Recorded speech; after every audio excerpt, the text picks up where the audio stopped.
Color guard, attention. Audience, please rise. Color guard, advance.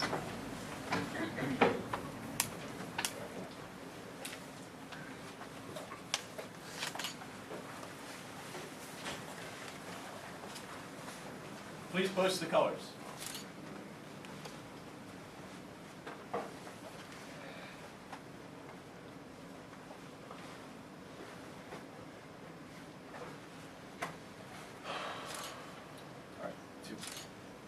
Please join me in the Pledge of Allegiance.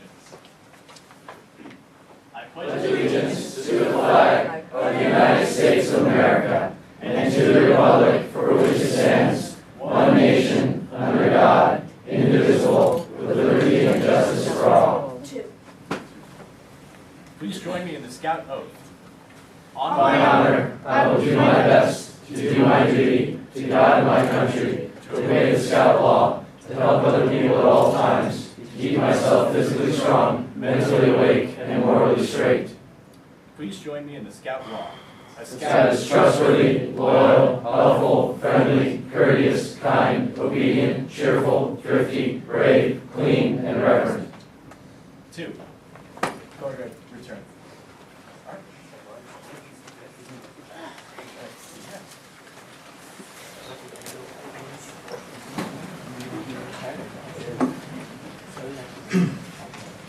My name is Dan Lynch, and I'd like to welcome all of you to the Golden Jubilee celebration, the 50th anniversary of Troop 1970. It's quite a testament to all of you that are here today that this troop has been here to serve the community for 50 years. The troop was founded as Reston was just beginning and has remained for 50 years an important part of the community. The troop serves boys in their teenage years, teaching them outdoor skills, citizenship in the community, and leadership. These skills serve boys for the rest of their lives. It's hard to believe the first 11 or 12-year-old members of the troop in 1967 are over 60 years old today, and have no doubt made many contributions to their communities and workplaces, in no small part to the foundation they received as Boy Scouts. We're here today to celebrate this 50-year anniversary. The United Christian Parish, which has continued to support this troop for 50 years, the many Scouts of Troop 1970, and the adult leaders and volunteers that have given their time to this endeavor from 1967 to 2017. Thank you for coming today. Now, we have a couple of community leaders with us today. I'd like to have them come forward. Ken Plum and Catherine Hudgens. Both of these folks are tireless advocates for the Reston community and tireless advocates for groups like this in the community. Ken is our delegate to the state of Virginia. He's also a member of UCP and kind of has a double support for this troop. And Catherine is our supervisor for the 100 Mill District and also a tireless supporter for Reston. Catherine?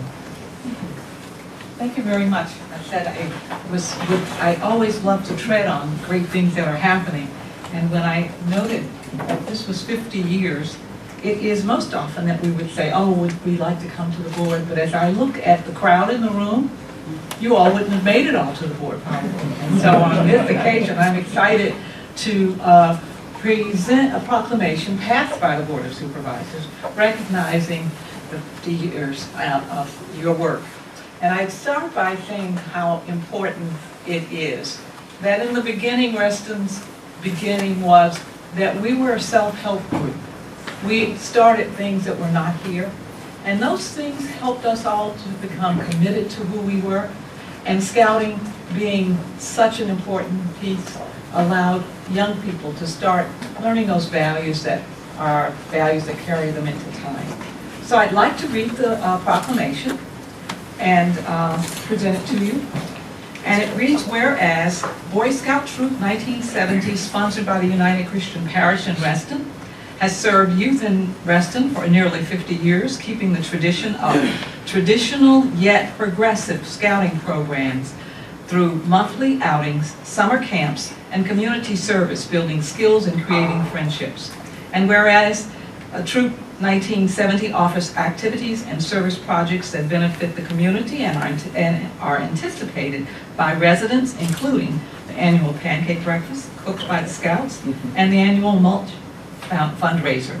And whereas members of Troop 1970 learned skills needed for successful adult lives by camping in Annapolis at the U.S. Naval Academy, helping with the Reston Triathlon, adopting a highway and the wilderness survival camp out, among many other things. Now therefore, be it resolved that the Fairfax County Board of Supervisors, on behalf of all residents of Fairfax County, does hereby proclaim Sunday, July 11th, 2017 as Boy Scout Troop 1970 Day in Reston, and congratulates the troop for nearly 50 years of service and expressions admiration and gratitude for inspiring Reston youth while yielding outstanding and enriching service to the community. And signed by the Chairman Sharon Bulova and myself.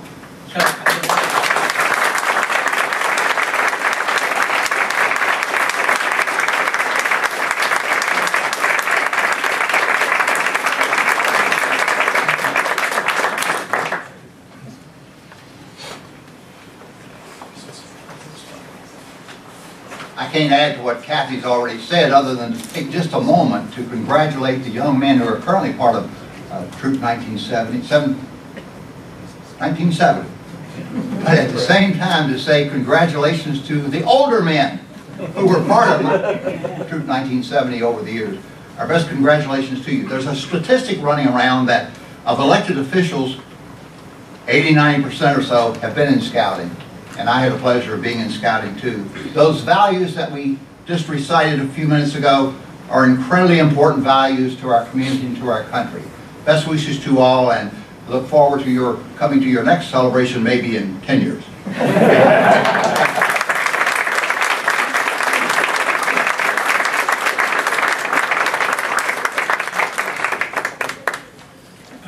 Excuse me, I have something I'm going to read about the history of scouting. The Scouts all know this, of course, but I thought it might be interesting because scouting's only been around for about 100 years, so a little more than 100 years. So this troop has been there for half of the time that scouting has been with us. Scouting goes back to the turn of the 20th century to a British Army officer, Robert Stephenson Smith Baden-Powell. While stationed in India, he discovered that his men did not know basic first aid or the elementary means of surviving the outdoors. Baden-Powell realized he needed to teach his men many frontier skills, so wrote a small handbook called Aids to Scouting, which emphasized resourcefulness, adaptability, and the qualities of leadership that the frontier demanded. After returning from the Boer War in South Africa, Baden-Powell was amazed to find his little handbook had caught the interest of English boys. They were using it to play the game of scouting. Baden-Powell had the vision to see some new possibilities and decided to test his own ideas.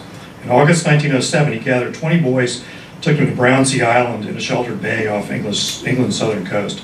They set up a makeshift camp that would come to be their home for the next 12 days. The boys had a great time. They divided into patrols, played games, went on to hikes, learned stalking and pioneering. They learned to cook outdoors without utensils. Scouting began on that island and would sweep the globe in just a few years. The next year, Baden-Powell published his book, Scouting for Boys, and scouting continued to grow. That same year, more than 10,000 Boy Scouts attended a rally held in the Crystal Palace in England. A mere 2 years later, membership in the Boy Scouts had tripled. At about the same time, the needs of scouting were growing in the United States. On a farm in Connecticut, a naturalist and author named Ernest Thompson Seton was organizing a group of boys called the Woodcraft Indians, and Daniel Carter Beard organized the Sons of Daniel Boone. In many ways, the two organizations were similar, but they were not connected. The boys who belonged had never heard of Baden-Powell or of Boy Scouts, and the other groups were destined to become Boy Scouts. But first, an American businessman had to get lost in the fog in England. Chicago businessman and publisher William D. Boyce was groping his way through the fog when a boy appeared and offered to take him to his destination. When they arrived, Boyce tried to tip the boy, but the boy refused and courteously explained that he was a scout and would not accept payment for a good turn. Intrigued, the publisher questioned the boy and learned more about scouting. He visited Baden-Powell as well and became captured by the idea of scouting. When Boyce boarded the transatlantic steamer for home, he had a suitcase filled with information and ideas. And on February 8, 1910, Boyce incorporated the Boy Scouts of America. The unknown scout who helped him in the fog was never heard from again, but he will never be forgotten. After incorporation of the BSA, a group of public-spirited citizens worked to set up the organization. Seton became the first chief scout of the BSA, and Beard was named the national commissioner. Scouting has grown in the United States from 2,000 Boy Scouts and leaders in 1910 to millions today. From a program for Boy Scouts only, it has spread to include Tiger Cubs, Cub Scouts, Weeblo Scouts, Boy Scouts, Varsity Scouts, and Adventurers. with that, we are going to have a little presentation on the history of Troop 1970. All right, thank you. John? Actually, just get ready, but don't hit yet. So for those of you who don't know me, my name is Uris Kelly. I'm the current Scoutmaster of Troop 1970 here. And as Dan mentioned, you know, little background on scouting. What a lot of people don't realize, and I've read a couple early books on Lord Baden-Powell, who founded scouting. And what doesn't get published very much these days is, you know, he was a military man his entire career. And so a lot of his sayings that today don't really get reflected in a lot of the writings were very militaristic. One of those that my favorite one, which shouldn't take it out on the current Scoutmaster here, is one of those that he said was, if a Scoutmaster cannot get his meaning across in 2 minutes, he should be shot. So, you know, that was common. Remember, the guy was a military guy out in the field, you know, for decades. So, so he has lots of very interesting quotes like that you don't read in the handbook today. All right. So, as was already mentioned, the troop was founded by the my notes. Was founded by the Redeemer Methodist Church in 1967, and then was combined with several other churches in the area to become United Christian Parish. We have a very quick 3-minute slideshow with some pictures that are somewhat in order. Some of the some early ones. Yeah. Boy's Life was $6. Wow. At the time. There you go. And yes, we did mulch even back then. So delivered mulch. Summer camp. Made the newspapers.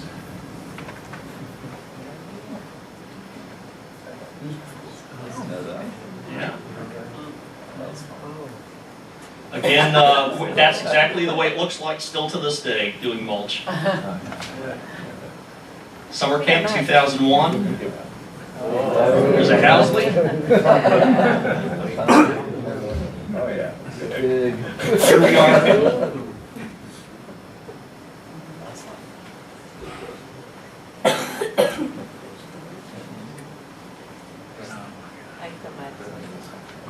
The box turtle.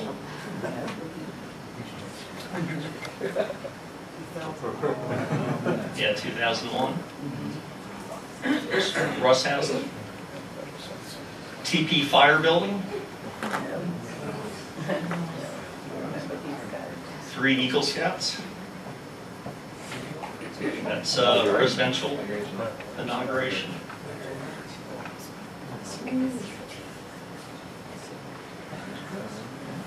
Matt Housley, Russ Housley.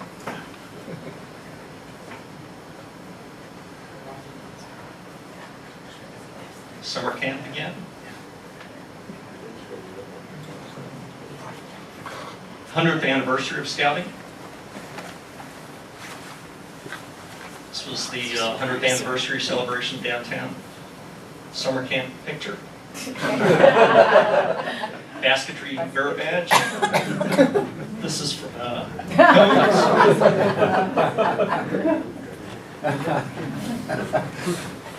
this is Philmont. Yeah.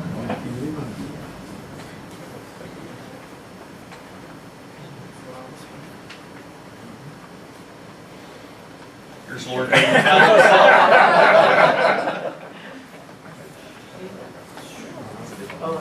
Marketing. And the canoes are being sunk on purpose. Or swamped, I should say. Sea base in Florida. The Yak, yes. Scouting for food. More cones, still doing cones. And this is the new 1970 patch. New York City, mulch. And our new t-shirts. And more community service. That was about a month ago here at UCP. All right, that's about it.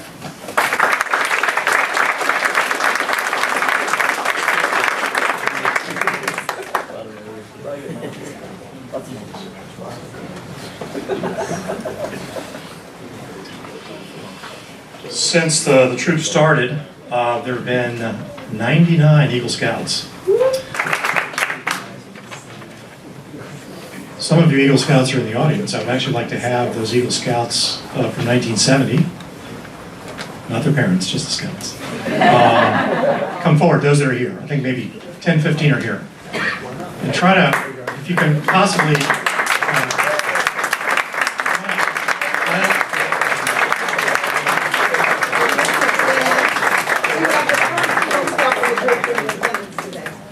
Brian Biddle. Brian Biddle.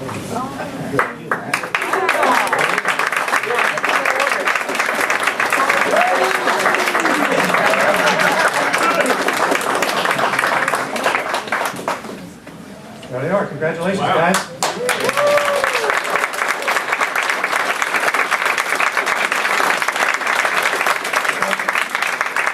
Thank you all for coming. Appreciate it. Thanks. We have plenty of time for fellowship at the end. Catch up with old friends.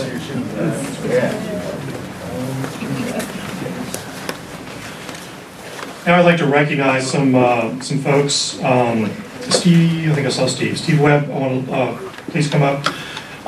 The chartering organization is the United Christian Parish. Without them, the troop would not exist. They have been huge supporters of the troop. Steve, come on over, Steve. Steve is our chartering organization representative for many years, as long as I've been around. He is a huge advocate for the troop. 98% of the time, Scouts are great. 2% of the time, you know, something gets broken or something's not going right, and they've always used that as a learning opportunity. Hey, let's learn from this, and not, you know, gotten angry at the troop. So, thank you very much, Steve, for all your support. Could you say a couple words about your support of the troop? Well, it's been great to be a liaison between the troop and the church. I represent the troop to the church and the church to the troop. And when someone has a question on one side or the other, they often come to me, and I just tell them who else to talk to. So, I don't really have to do that much, but it's an important link because I know the players on both sides. I think I remember close to half the names on that list of Eagle Scouts. So it's been a pleasure to work with both sides on this. Thank you.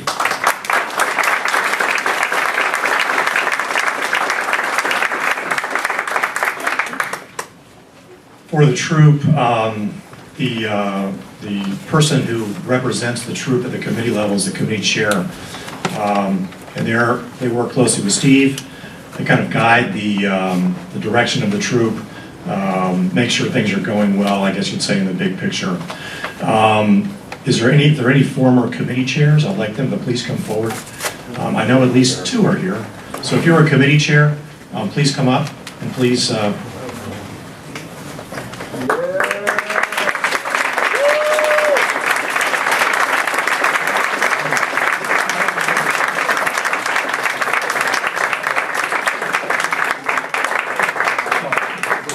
chair, and please introduce yourselves and kind of the period in which you were chair.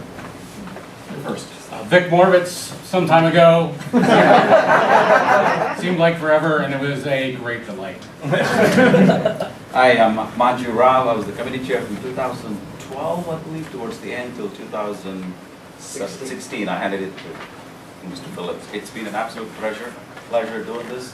It's a privilege to see so many boys get to Eagle. I know this is not all about Eagle, but it's great honor to you. Ted Farabee from 96 to 99. Glad to see you're still doing mulch. My name is Ted Phillips. I'm the current committee chairman, and I think the best thing about this job is seeing all these young men grow up and mature over time, and seeing them come back and they're you know, taller than I am, and they're good citizens of the community. That's wonderful. That's what scouting is all about. Thank you. I was the committee chair after Vic and before me.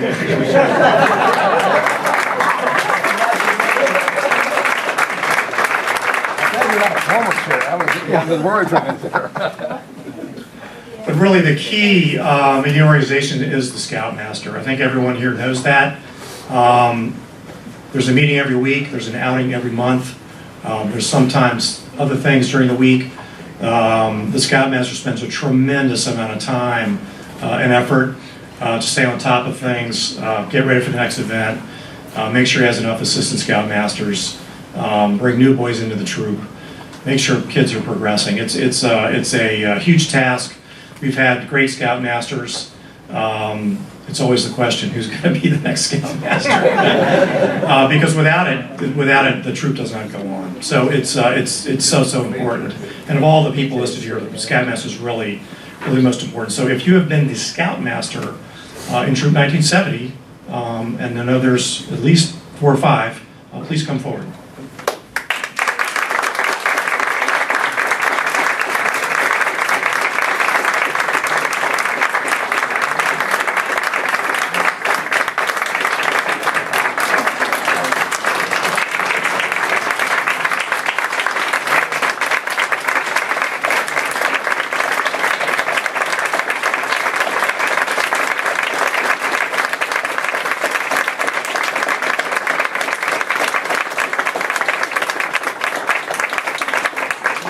Who you are and when you were the Scoutmaster. So I've already introduced myself, Juris Kelly. I've been the Scoutmaster for the last 2 years. Steve Housley, I don't remember the dates. Served twice as Scoutmaster. Russ Housley, I started in 2003 and was Scoutmaster for 5 years. Tom McGlenigan, and it's pretty much a blur. I think it was around 2010 or so. It was after him and before him. Thank you.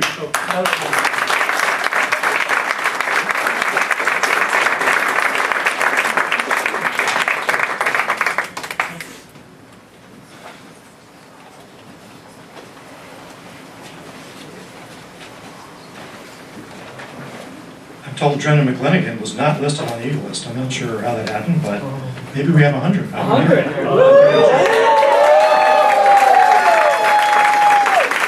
about that, Brendan. The assistant Scoutmasters in the troop, usually the ones who, usually one's assigned to every event, every outing. They do a lot of legwork, on the ground work, keep things going, maybe work with the patrols. It's also extremely important that you need 4, 5, 6 assistant Scoutmasters all the time. So if you have served as an assistant Scoutmaster of Troop 1970, can you please come up?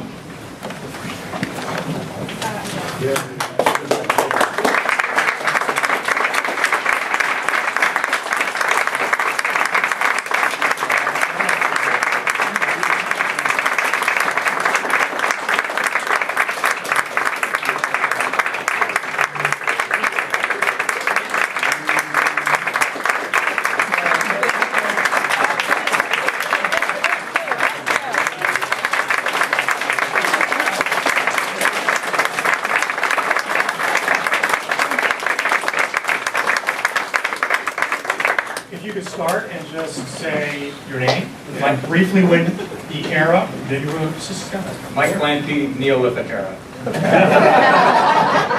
My son graduated 2013. Again, Juris Kelly, assistant Scoutmaster for I think it was 4 or 5 years before becoming Scoutmaster. Doug Williams, current serving for the last 3 years. Daryl Murdoch, last 7 years. Nancy Noonan, I don't know, since Jimmy joined the troop. And I do have a uniform, it's hanging on the back. It really is. We all tried to get her dressed, but it just didn't quite look right. It was a neat thing. Matthew Housley, 2002 when I got my Eagle on June 11th. I've been the assistant Scoutmaster for 11 years. Steve Housley, started in '98. Russ Housley, I was Assistant Scoutmaster before I was Scoutmaster and for a little while after. Alex Burley, I was Assistant Scoutmaster for Frank Keeney. Ron Hunter, I was Assistant Scoutmaster and Scoutmaster about 20-something years ago when my son was in Scouting. I recently returned to Troop 1970 a little over 2 years ago as an Assistant Scoutmaster, and I'm still here. Mike Garnett, I was Assistant Scoutmaster last year, and I guess it's all ahead of me.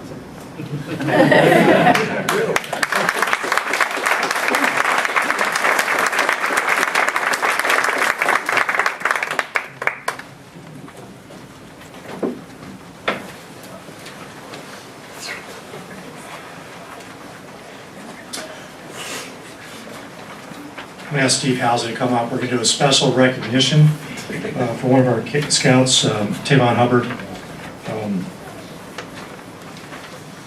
Steve. Thank you, Dan. Tavon was just exiting the troop when I came in, so my memory of him is vague, but I do remember he was a quiet scout. He hung out in the back of the room with scouts of that era. Andrew Toll, Chris Morris, Josh Farabee. Tavon attended South Lakes High School in Reston, where he played football and ran track. He joined the Marines after graduating from high school in '98. Lance Corporal Hubbard was assigned to the Command Element 11th Marine Expeditionary Unit, Marine Corps Base, Camp Pendleton in California. Tavon was then deployed to Iraq with his unit in June 2004.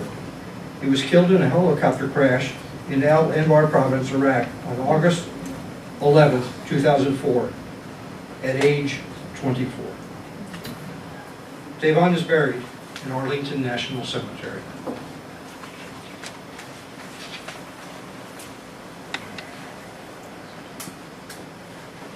Thank you for that.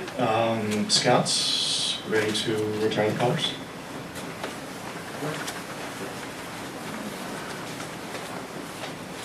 Audience, please rise. Color guard, retire the colors.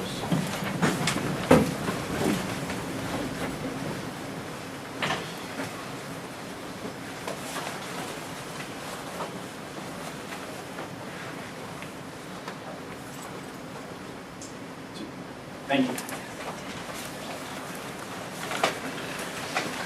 Thanks, everyone. That ends our program. Thank you so much for coming. It's a great turnout. It's probably more than we expected. We have plenty of food. We did get food for 100 people, so I don't think there's more than 100 people here. But we have food for 100. Please stay, and there's a lot of old friends, old faces. Catch up with everyone. We can maybe spread back out and set up some more tables. I guess we actually have patches. So if you are now or were a member of Troop 1970, please come up and get a patch as a commemoration of this fine event. And I think I would just ask everyone that's here today, whether you're a young scout just starting or whether you're assistant scout, Mr. Scout, or former parent, let's all commit to giving some time to scouting. Let's make this troop last for another 50 years. And let's make the 100th anniversary of Troop 1970. It's a great program. It's had a great influence on our community, great influence on the young people that have been involved. So let's make a commitment to keep this going and keep scouting going, keep this troop going. Thank you so much for coming. And they're preparing the food. Actually, let me do one more thing. I did a thank you for the committee, Ron Hunter, who worked so tirelessly on the program, Tom McClennigan, who handled the RSVPs, Karen Canuvan, who prepared the food, Melissa Williams, who arranged the cakes. We have 2 terrific cakes on the side, Tia Crawford, who gathered the 1970 memorabilia, Ted Phillips was the committee chair and really helped spearhead this, as well as yours. It was their idea to do this, and I think it's turned out really well. So thank you for coming. Fellowship, friendship, food, catch up with everyone, and thank you very much for attending today.